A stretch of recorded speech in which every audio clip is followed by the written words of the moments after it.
जय हिंद। तो आज का पहला सवाल देखिएगा, जल में हाइड्रोजन तथा ऑक्सीजन की परमाणु संख्याओं का अनुपात है। देखिएगा तो जल का सूत्र होता है H2O। तो H2O में हाइड्रोजन 2 गो है और ऑक्सीजन 1 गो है, तो 2:1 हो जाएगा। ठीक है, तो आपका ऑप्शन नंबर कौन सा सही हो जाएगा? 20 सही हो जाएगा, 2:1। अगला देखिएगा, बोला कि जस्ता एवं तनु हाइड्रोक्लोरिक अम्ल की अभिक्रिया के फलस्वरूप निम्नलिखित में से कौन सा गैस बनता है? तो देखिएगा जेडेन है ना, जेडेन यही तनु हाइड्रोक्लोरिक अम्ल है। ठीक है, तो जेडेन है ना जो मतलब हाइड्रोजन से अधिक अभिक्रियाशील है, तो जेडेन क्या करेगा? हाइड्रोजन को हटा देगा। ठीक है, तो हाइड्रोजन को हटा देगा तो बन जाएगा ZnCl प्लस H2 गैस छूटेगा। ठीक है, H2 गैस निकलेगा, बाहर निकलेगा। तो ऑप्शन नंबर में देख लीजिएगा, H2 गैस किस में है? H2 गैस C में, तो आपका सही आंसर हो जाएगा C। अब अगला सवाल देखिएगा, बोला समीकरण CaCO3 इस पे उष्मा दिया जा रहा है, CaC बन गया, फिर CO2 बन रहा है, तो किस प्रकार का समीकरण है? तो देखिए ऑप्शन पहले देखिएगा, वियोजन, उष्माक्षेपी, उभयगामी प्रतिस्थापन। तो पहले देखिए CaCO3 है, इसको उष्मा देने पर टूट रहा है ना, अलग अलग हो रहा है ना, CaC बन गया और फिर CO2 बन गया, अलग हो रहा है, यानी कि वियोजन अभिक्रिया है। ठीक है, तो ऑप्शन नंबर आपका ए बिल्कुल सही आंसर हो जाएगा। अगला देखिएगा, शाक सब्जियों को विघटित होकर कंपोस्ट बनना किस अभिक्रिया का उदाहरण है? शाक सब्जी का कंपोस्ट मतलब कि शाक सब्जी को अगर मतलब कि छोड़ देते हैं तो सड़ गल जाता है, विघटित होकर जाता है, तो कौन सी अभिक्रिया को एग्जाम्पल हो जाएगा? प्रतिस्थापन होगा क्या? इसमें कुछ भी नहीं होगा, उष्माक्षेपी होगा। ठीक है, उसमें से उष्मा बाहर निकलता है, मतलब उष्मा अगर वो लोग गलेगा ना तो उसमें से एक उष्मा निकलेगा। ठीक है, उष्मा निकलेगा, नहीं तो आप ज़मीन के अंदर सब्जी ला करके गाड़ दीजिए और सड़ेगा ना तो निकालिए, उसको खत के निकालिएगा ना तो हल्का हल्का गर्म रहेगा। ठीक है, उष्माक्षेपी अभिक्रिया है।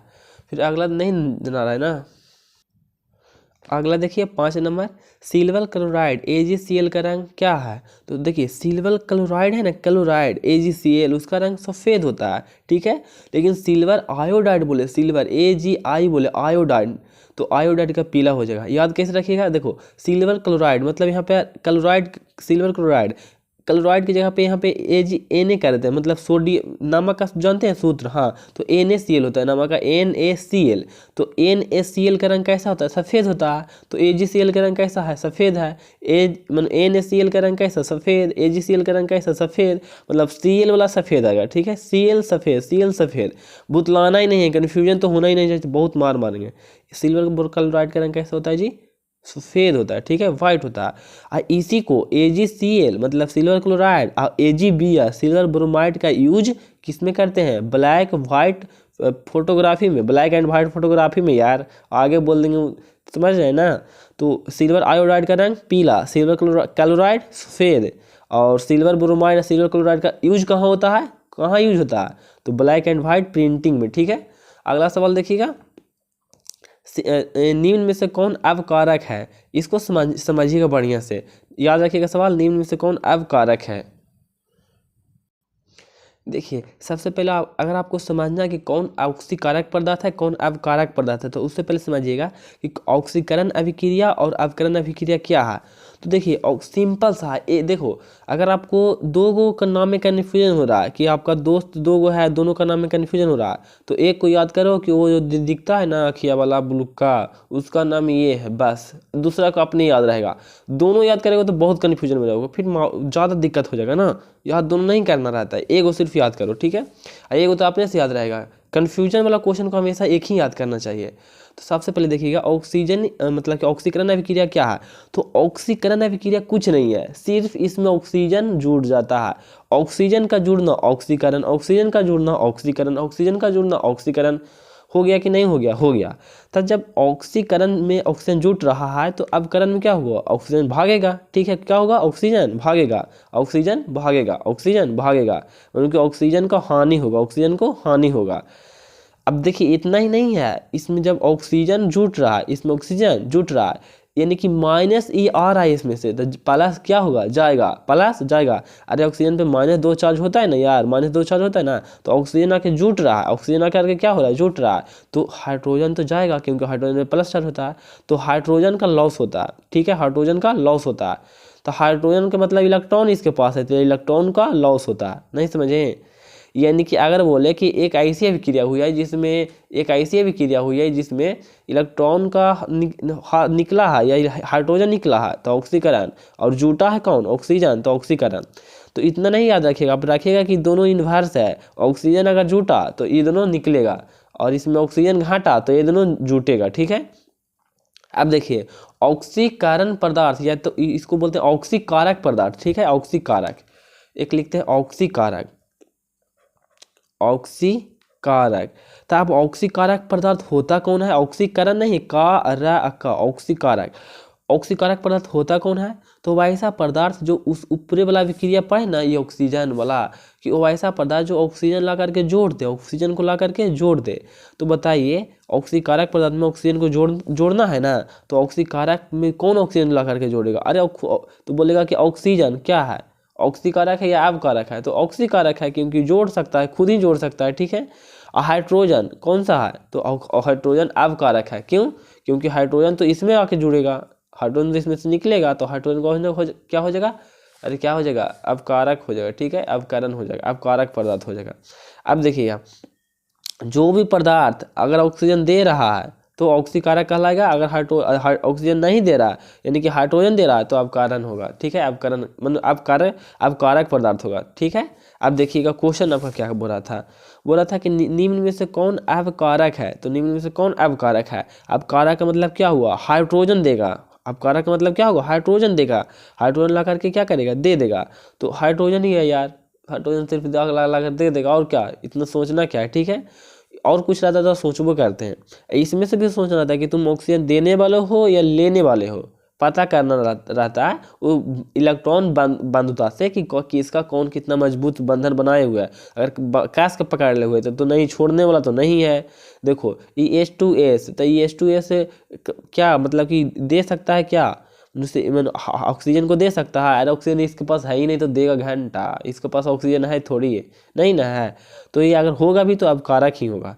पहले इतना छोड़िए नहीं यार, इसका आंसर क्या हो जाएगा, निम्न में से कौन अवकारक है, तो H2 हो जाएगा, ठीक है। नीचे दी गई अभिक्रिया में से कौन, जना रहा है ना, ऐसा नहीं कि जना भी ना कुले बैक दे, नीचे दी गई अभिक्रिया में से कौन सा कथन सही है, नीचे दी गई अभिक्रिया में से कौन सा कथन सही है, बोलो Cu+O2 हो रहा है, तो CuO हो रहा है, तो बोल रहा है कॉपर का ऑक्सीकरण, कॉपर का अवकरण, कॉपर नाइट्रेट। अब देखिए कॉपर में ऑक्सीजन जूटा, तो बताइए कॉपर में ऑक्सीजन जूटा तो कॉपर का क्या हो गया, ऑक्सीकरण हो गया, अरे ऑक्सीकरण ना हुआ आके जूटा, तो कॉपर का ऑक्सीकरण, ऑप्शन नंबर ए सही आंसर हो जाएगा, ठीक है। कॉपर का ऑक्सीकरण ऑप्शन नंबर ए सही आंसर हो जाएगा। आगे तो नहीं जना रहा होगा, नहीं जनाएगा। दूध से दही बनने में निम्नलिखित में से कौन सा क्रिया होती है, तो आप ही बताइए, दूध से दही बन रहा तो कौन सा क्रिया हुआ, किण्वन क्रिया होती है, क्या होती है, किण्वन। अरे किण्वन एक ऐसी प्रक्रिया है ना जिसमें कुछ कवक होते हैं ना, या कुछ जीवाणु वगैरह होते हैं ना, जो मतलब कि खूब पैदा कर करके कन्वर्ट हो जाते हैं। क्या आपको नहीं पता कि दूध में कौन सा अम्ल पाया जाता है, लैक्टिक अम्ल, दूध में लैक्टिक अम्ल, दही में लैक्टिक अम्ल, तारे तो दूध में भी लैक्टिक अम्ल और दही में भी लैक्टिक अम्ल। तो जो लैक्टिक जीवाणु होता है लैक्टोबैसिलस, वो क्या लैक्टो जीवाणु जो क्या करता है ना कि दूध वाला अम्ल होता है ना, उसको ढेर सारा अम्ल बना देता है, ढेर सारा अम्ल बन गया तो दही बन गया, ठीक है। तो दूध ज़्यादा खट्टा कि दही ज़्यादा खट्टा, दही ज़्यादा खट्टा, क्यों, क्योंकि उसमें जो अम्ल बनाया है ना, जो बनाते रहता है, अगर 5 दिन और छोड़ दिएगा तो दही और खट्टा हो जाएगा, जो खाने में आपको अच्छा नहीं लगता, आपको लगता भी होगा। क्वेश्चन नंबर 9 देखिएगा, सुवासन किस प्रकार की रासायनिक अभिक्रिया है, सुवासन। अब आप ही बताइए, सुवासन सांस लेकर छोड़ रहे हैं तो उसमें से ऊष्मा निकलता है कि नहीं है, तो हाँ, तो ऊष्माक्षेपी अभिक्रिया है, क्या है, ऊष्माक्षेपी अभिक्रिया है। अब देखिए यहाँ पे कन्फ्यूजन होगा कि उपचयन क्यों नहीं है, उपचयन में होता है ऑक्सीजन जुड़ता है आकर के, उपचयन ऑक्सीकरण को ही उपचयन कहते हैं, तो ए भी है, दोनों आंसर लगाइएगा, एकदम कोई दिक्कत नहीं है, दोनों लगाइए। लेकिन अगर दोनों ऑप्शन में है ना, तो जब बाप और बेटा दोनों रहे ना, तब बाप की वैल्यू मिलनी चाहिए, ठीक ना, समझे ना, उसमें छेपी मारिएगा। अगर नहीं है तो जिंदाबाद है, ये है, लेकिन दोनों है तो उसमें छेपी मारिएगा, उसमें छेपी अभिक्रिया है, ठीक है। सुवासन किस प्रकार की रासायनिक अभिक्रिया है, उसमें छेपी है। और कोई बोले ना कि ये है तो मान लीजिए कि बोल दीजिएगा कि तुम कम समझदार हो, ये भी है, लेकिन बाप को अभी वैल्यू देना, ठीक है। अगला जना रहा है क्या, बिल्कुल जना रहा है, Cu+H2 किस प्रकार की अभिक्रिया है। देखो इसके पास था एक रानी, ये लेकर के चला गया, वाह, बेचारा अकेले हो गया। तो बताओ ऑक्सीजन चला गया कि नहीं चला गया इसके यहाँ से? हाँ चला गया। तो जब ऑक्सीजन का घटता है, जुटता है तो ऑक्सीकरण है, घटता है तो अवकरण। तो किस प्रकार की अभिक्रिया? अरे छोड़ो ना यार। तो अवकरण तो क्या है? तो अवकरण अभिक्रिया हो जाएगा यार, अभिकरण तो देखो, तो अब दे दिया है अपचयन अभिक्रिया, उसको बोलते हैं अपचयन अभिक्रिया, अवकरण को। अब देखो यहाँ पे लेकिन हाइड्रोजन में ऑक्सीजन आकर के जुड़ रहा है, इधर हाइड्रोजन में ऑक्सीजन नहीं था लेकिन इधर बढ़ गया, तो हाइड्रोजन नितराएगा। कह रहे हम तो, हमारा क्या हो गया? उपचयन हो गया। इसका उपचयन हुआ है, इसका CO का अपचयन हुआ है। तो जब दोनों अभिक्रिया एक साथ होती है ना, तो रेडॉक्स अभिक्रिया कहलाती है। समझ गए ना? कौन सा आंसर हो जाएगा? रेडॉक्स अभिक्रिया, ऑप्शन नंबर डी।